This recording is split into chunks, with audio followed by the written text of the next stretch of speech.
एक जंगल में एक छोटा सा गांव था। उस गांव के पास एक अजीब और रहस्यमय जंगल था जिसे लोग विचित्र वन के नाम से जानते थे। इस वन में कहीं एक पुराना बिगड़ा हुआ महल था जिसे लोगों ने भूतिया महल कहा। लोगों के मानने के अनुसार भूतिया महल में एक भूत रहता था जो किसी को भी भयभीत कर देता था। गांव के निवासी भूतिया महल के डर से बचकर रहते थे और कोई भी उस जंगल में नहीं जाता था। लेकिन एक बच्चा था जो कभी डरता नहीं था। उसका नाम आयुष्मान था।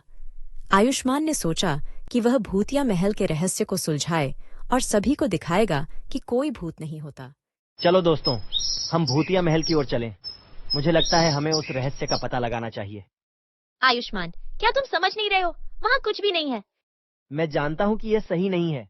हमें जानने की जरूरत है कि क्या सचमुच में कुछ गजब है।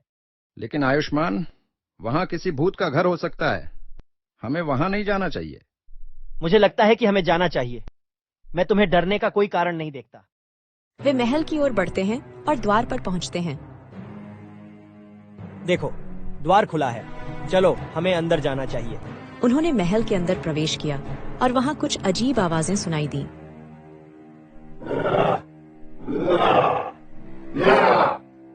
यहाँ कितना डरावना है। हमें जल्दी से बाहर निकलना चाहिए। नहीं, हमें अंदर जाकर देखना चाहिए कि क्या हो रहा है। वे महल के अंदर आगे बढ़ते हैं और एक पुरानी किताब पाते हैं। ये एक पुरानी किताब है। शायद इसमें हमें रहस्य का सुलझाव मिल सकता है। आयुष्मान किताब पढ़ते हैं और उन्हें महसूस होता है कि कुछ गजब हो रहा है। वहाँ उस पुराने राजा की आत्मा है। हमें उसे हराना होगा। धीरे धीरे आयुष्मान और उसके दोस्त भूतिया महल के राजा के आगे स्थिति का सामना करते हैं।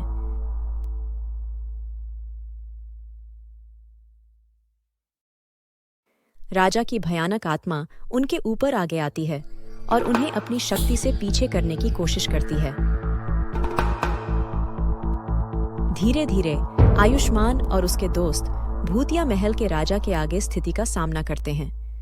राजा की भयानक आत्मा उनके ऊपर आगे आती है और उन्हें अपनी शक्ति से पीछे करने की कोशिश करती है।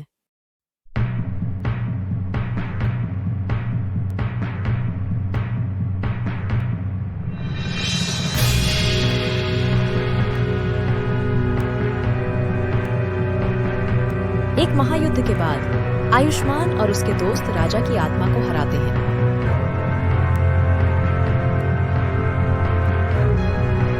हमने इस रहस्य को सुलझा लिया। भूतिया महल का अंधकार खत्म हो गया है। हाँ, अब हम गांव के लिए लौट सकते हैं।